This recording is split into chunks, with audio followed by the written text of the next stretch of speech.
اگرچہ کہ English medium کے ہیں لیکن ان اسکولوں میں اردو زبان اول و دوم کے طور پر پڑھائی جا رہی ہے اور دینیات کو لازمی مضمون کے طور پر شامل کیا گیا ہے۔ ریاست میں اردو زبان کو دوسری سرکاری زبان کا درجہ دیے جانے کے بعد 66 اردو مترجمین کے مختلف محکموں میں تقررات عمل میں لائے گئے۔ اس طرح کی جو نظیر ہے وہ پچھلی حکومتوں میں نظر نہیں آتی۔ جونیئر کالجز میں جونیئر کالجز میں 79 اردو لیکچرز کو کنٹریکٹ کی بنیاد پر تقرر کرنے کا محکمہ فائنانس نے جیو نمبر 162 مورخہ 9 نومبر 2017 عیسوی کو جاری کیا۔ محکمہ فائنانس نے جیو نمبر 168 مورخہ 17 نومبر 2017 کو جاری کیا، جس کی روح سے ریاست کے 5 ڈگری کالجز میں 23 لیکچرز ریگولر اردو میڈیم اساتذہ کے تقرر کو یقینی بنانے کی بات کہی گئی ہے۔ اردو کی ترقی و ترویج کے لیے اردو میڈیم کی کارکردگی قابل ستائش ہے۔ جناب رحیم الدین انصاری کی سرپرستی میں اکیڈمک ریاست بھر میں نچلی سطح سے اعلیٰ سطح تک اردو زبان کے فروغ کے منصوبوں کے تحت کام کر رہی ہے۔ اکیڈمی کی جانب سے مختلف اسکیمات کو روبے عمل لایا جا رہا ہے۔ پچھلے دنوں ڈاکٹر محمد غور ڈائریکٹر سیکریٹری نے اردو کے فروغ سے متعلق کئی اعلانات کیے ہیں، جن میں ڈگری کالج کے اردو میڈیم اساتذہ کے لیے اردو میں نصابی کتب کی تیاری، غیر اردو داں حضرات کے لیے عثمانیہ یونیورسٹی کے اشتراک سے سرٹیفکیٹ کورس کا آغاز، عام افراد کے لیے گھر گھر اردو پروگرام، مسابقتی امتحانات کے لیے کوچنگ کلاسز، اردو میڈیم طلبہ کے لیے مقابلے جات، خطاطی کا پروگرام وغیرہ شامل ہے۔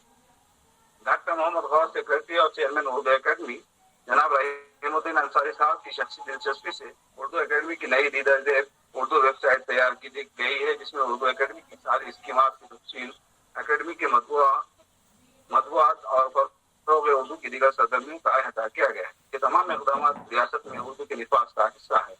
ریاست کے مختلف محکموں میں اردو کی درخواستیں قبول کی جا رہی ہے۔ سرکاری محکموں میں اردو سائن بورڈ لگائے جانے کے لیے بھی آرڈر جاری کیے گئے ہیں۔ اس سلسلے میں محکمہ اقلیتی بہبود نے لیٹر نمبر 1664 جاری کیا ہے 7 اپریل 2018 عیسوی میں۔ اردو کے متعلق چیف منسٹر کے اقدامات قابل فخر ہیں۔ اردو زبان کو بنیادی سطح سے فروغ دینے کا منصوبہ حکومت کے زیر غور ہے۔ اردو اساتذہ کے تقاضات بھی کیے جا رہے ہیں۔ تلنگانہ پبلک سروس کمیشن کے امتحانات بھی اردو زبان میں منعقد کیے جا رہے ہیں۔ اردو اساتذہ کے تقررات کے لیے علیحدہ DHC کا منصوبہ ہے۔ تلنگانہ میں اردو کا نفاذ اور مستقبل۔ ہندوستان کے سیاسی سماجی حالات اس بات کا اشارہ دے رہے ہیں کہ اردو زبان کو ملکی سطح پر نظر انداز کیا جا رہا ہے اور ایک منصوبہ بند طریقے سے اردو کے فروغ میں رکاوٹیں حائل کی جا رہی، جس کی مثال کے طور پر چند ریاستوں میں ریلوے اسٹیشن کے سائن بورڈ سے اردو کو حذف کرنے، اردو میڈیم اسکولوں کو منصوبہ بند طریقے سے بند کروانے اور دیگر امور شامل ہیں۔ ریاست تلنگانہ اردو کے حوالے سے ایک منفرد ریاست ہے۔ یہاں ہر دور میں اردو زبان کی ہویاری ہوتی رہی ہے۔ اردو کو درباری زبان بنائے جانے، اردو کی پہلی جامعہ کا قیام یا مرکزی جامعہ کا قیام ہو، بہرحال اردو زبان ہر دور میں غالب رہی ہے۔ سابق مشترکہ ریاست آندھرا پردیش میں بھی اردو کو دوسری سرکاری زبان کا موقف حاصل تھا۔ اس نئی ریاست تلنگانہ میں بھی اردو کو دوسری سرکاری زبان کا موقف حاصل ہے۔ تلنگانہ ریاست میں KG سے PG تک اردو میڈیم ذریعہ تعلیم رائج ہے۔ تلنگانہ میں اردو میں تحقیق کے لیے مختلف جامعات میں مواقع دستیاب ہیں۔ حکومت کے مختلف محکموں میں اردو میں درخواستیں قبول کی جاتی ہے۔ عوامی اور محکمہ جاتی سطح پر اردو زبان بولی اور سمجھی جاتی ہے۔ ریاست کے انتظامیہ اور عزم و رفق میں اردو زبان کے الفاظ کا چلن عام ہے۔ اس بنا پر کہا جا سکتا ہے کہ اردو کا مستقبل تلنگانہ میں تابناک ہے۔ پچھلے دنوں کچھ ایسے آثار پیدا ہوئے جس سے اردو تقررات میں رکاوٹیں اور اردو کے عملی نفاذ سے متعلق حکومت نے کوئی سنجیدہ اقدامات نہیں کیے، لیکن اس سلسلے میں منفی سوچ اور منفی بیان بازی سے پرہیز کرتے ہوئے ایک ایسا گروپ تشکیل دیا جانا چاہیے جو حکومت کی اردو کی اقدامات پر نظر رکھے اور حالات کی مناسبت سے اردو کے نفاذ پر حکومت کو بیدار کرتے رہے۔ ساتھ ہی اردو کے فروغ کے عملی اقدامات کے لیے رہنمائی بھی ہونی چاہیے۔ اردو زبان کو روزگار سے جوڑنے اور مضبوط کرنے کے لیے ٹھوس عملی اقدامات ہونے چاہیے۔ حکومت کی پالیسی وزیر اعلیٰ کی اردو سے دلچسپی اور رغبت تلنگانہ اسٹیٹ اردو اکیڈمی کی کارکردگی کو دیکھ کر یہی کہا جا سکتا ہے کہ تلنگانہ میں اردو کا مستقبل بہت تابناک اور درخشاں ہے۔ ضرورت اس بات کی ہے کہ ہم اپنے رویے کو تبدیل کریں اور حکومت کے اقدامات پر مثبت رد عمل ظاہر کریں۔ اردو کی بقا، اردو کے فروغ اور عملی اقدامات کے لیے اپنے آپ کو کمر بستہ کر لیں. یہاں اس بات کو واضح کرنا ضروری ہے کہ اردو کے فروغ اور نفاذ میں جب تک ہم اپنی ذمہ داریوں کو ادا نہیں کریں گے، ہاتھ پر ہاتھ دھرے حکومت کو نشانہ بناتے رہیں گے تو مسائل حل نہیں ہوں گے. مسائل کے حل کے لیے عملی میدان میں اجتماعی کام کی ضرورت ہے. حکومت کو بیدار کرنے کی ضرورت ہے. مرکزی حکومت کے نئی قومی تعلیمی پالیسی کا اعلان کیا گیا ہے. اس میں ابتدائی تعلیم مادری زبان میں فراہم کرنے کی بات کہی گئی. اگر اردو مادری زبان والے اپنے بچوں کی ابتدائی تعلیم اردو میڈیم سے دلائے تو اردو میڈیم مدارس کے احیاء کے ساتھ ساتھ اردو سے روزگار کے مواقع پیدا ہوں گے. اردو زبان کا فروغ ہوگا. اس کے لیے اہل اردو کو عملی اقدامات کرنے ہوں گے. ایک اور مسئلہ یہ بھی ہے کہ اردو زبان کو تعصب کی نگاہ سے دیکھا جا رہا ہے، جس سے خدشہ بھی لاحق ہے کہ مختلف محکموں میں اردو کو مسلمانوں سے جوڑ کر دیکھا جا رہا ہے اور ان محکمہ جات میں اردو کو ختم کرنے کی منظم کوششیں جاری ہے. حالانکہ زبان کا کوئی مذہب نہیں ہوتا. اردو کی چاشنی سے ہر مذاہب کے لوگ جو ہے اس کے گرویدہ ہیں.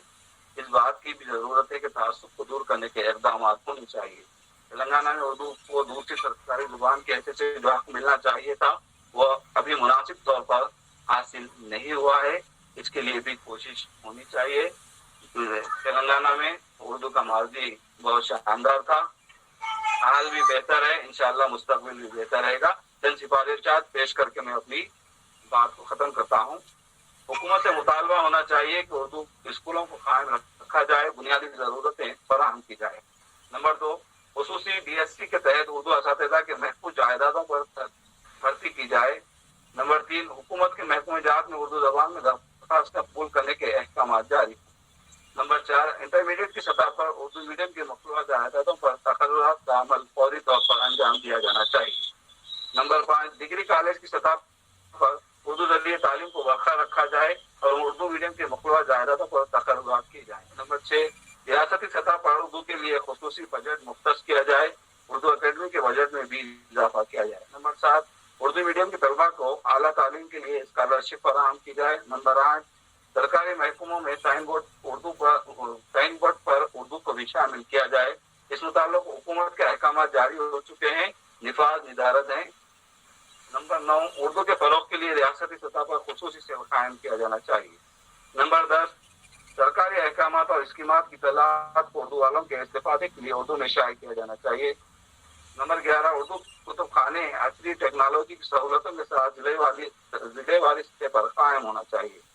نمبر 12، ریاستی سطح پر اردو کا ایک تحقیقی ادارہ قائم کیا جانا چاہیے جس سے اردو اسکالرز استفادہ کر سکیں.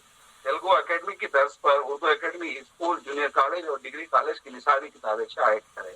عدالت اور پولیس محکمے میں رائج اردو زبان کے الفاظ برقرار رکھنا چاہیے. ان کی اصطلاحات شناسی کے لیے ملازمین کو تربیت دی جانی چاہیے. ریاستی سطح پر منعقد ہونے والے مسابقتی امتحانات کا پرچہ اردو میں تیار کیا جانا چاہیے. ریاستی حکومت کی جانب سے اردو اخبارات، رسائل اور ویب سائٹ کو مالی امداد دی جانی چاہیے.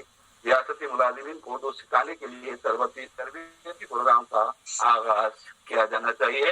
اس سیمینار میں جو مجھے موقع دیا گیا ہے میں اس کے لیے اکیڈمی کا شکر گزار ہوں اور تمام سامعین حضرات کا بھی شکریہ ادا کرتا ہوں. جی بے حد شکریہ ڈاکٹر عبدالعزیز سہیل صاحب. یہ تھے ڈاکٹر عبدالعزیز سہیل صاحب جو تلنگانہ میں اردو کا نفاذ ماضی، حال اور مستقبل اس موضوع پر اپنا مقالہ پیش کر رہے تھے. ہمارے اگلے مقالہ نگار ہیں ڈاکٹر محمد عبدالقدوس صاحب جو کہ حسین علم ڈگری اور PG کالج میں اسسٹنٹ پروفیسر